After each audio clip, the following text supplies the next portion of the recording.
My name is C.J. Johnson, and I am the teaching pastor at Southland City Church.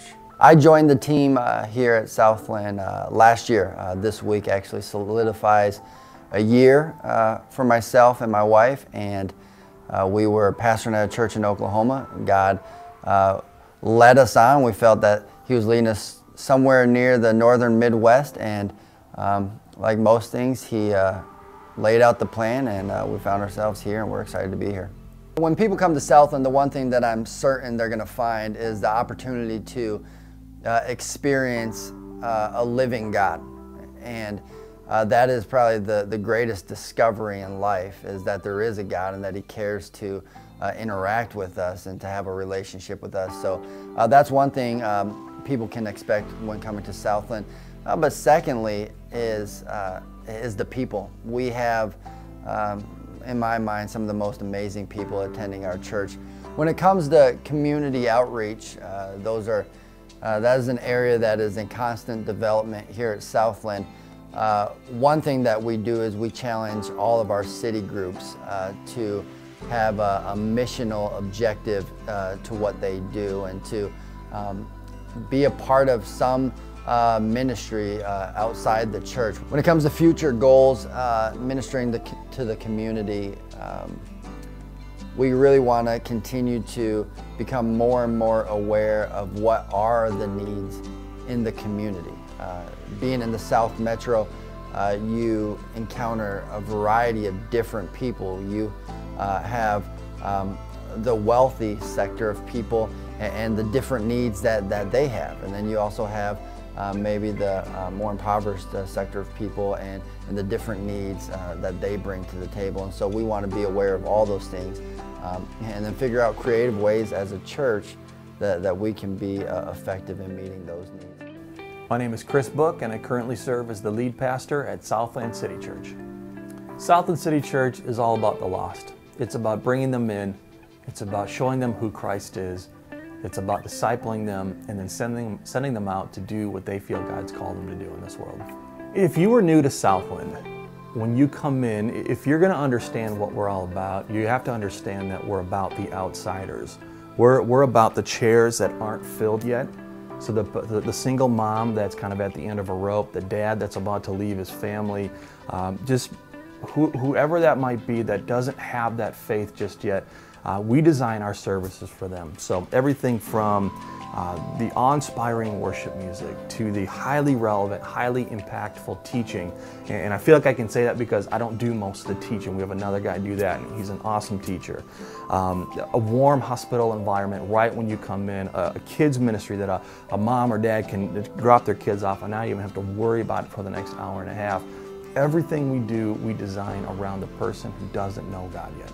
Southland has actually met at 3 different places. The very first place that we met was actually in a coffee shop after hours on a Sunday night once they closed. The very first 3 months we had core group meetings. We had about 18 people there to start out with. Over the course of that first 3 months, we grew from 18 to about 40 people, and we kind of grew out of the coffee shop. At that point, I called one of the local pastors in our area. His name is Mark Olson. He's the lead pastor at Mount Olivet Assembly of God. And they had a youth building, and I just called him and I said, hey, is there any chance we could rent your facility from you on Sunday nights during your off times? And just the generous guy that he is, he said, absolutely not, you can't rent it, but we're going to give it to you. And so beginning April of that year, and for the next 6 months, we met on Sunday nights from 6 to 8, whatever it was. And then during that time, we grew from about 40 to about 80 or 90 people. And then we launched on October 2nd of 2011 in the current location we're at. About 4 years ago, I was a youth pastor at a huge Lutheran church out here in Lakeville. And I was talking to my youth worship leader. His name was Justin Vogley. We were watching old MMA videos at my house during a snowstorm on a Saturday night. It was really late. It was about 11:30. And we were just talking about the state of youth ministry in the South Metro, and we weren't really happy about it. There was, in our opinion, there's 3 or 4 really good churches that were doing youth ministry at a high level.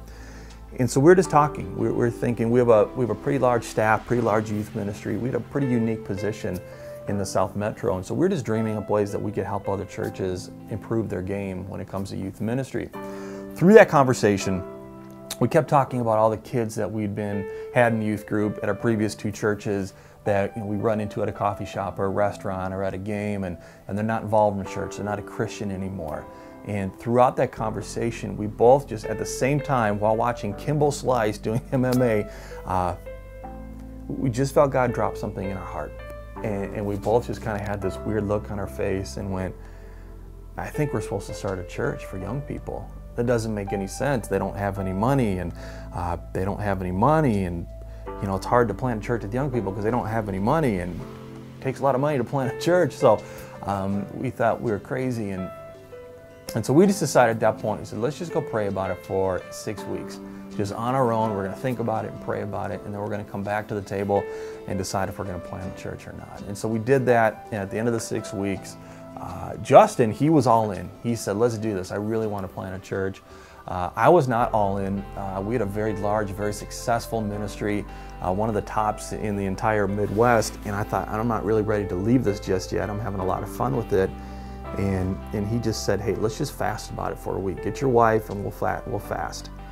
And so we did that, and at the end of that fasting, we actually ended up fasting for 3 days. At the end of those 3 days, it was clear as day to me that we were supposed to step out and plant a church. We have a very simple approach to church. We have a mantra, we have a saying that church is what happens the other 6 days of the week. So for us, it's not just about what happens on Sunday, though Sunday is very important, but to us, the other 6 days of the week are really important. And so we have a series of city groups. It's just your basic small group program. We call them city groups because we're Southland City Church, pretty clever there.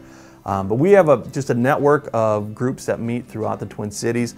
They do whatever they want, really. As long as it's biblical, we let them do it. They start their own, whether it's going out for burgers or studying Leviticus, whatever it is, as long as people are getting together and fellowshipping, we want them to do that.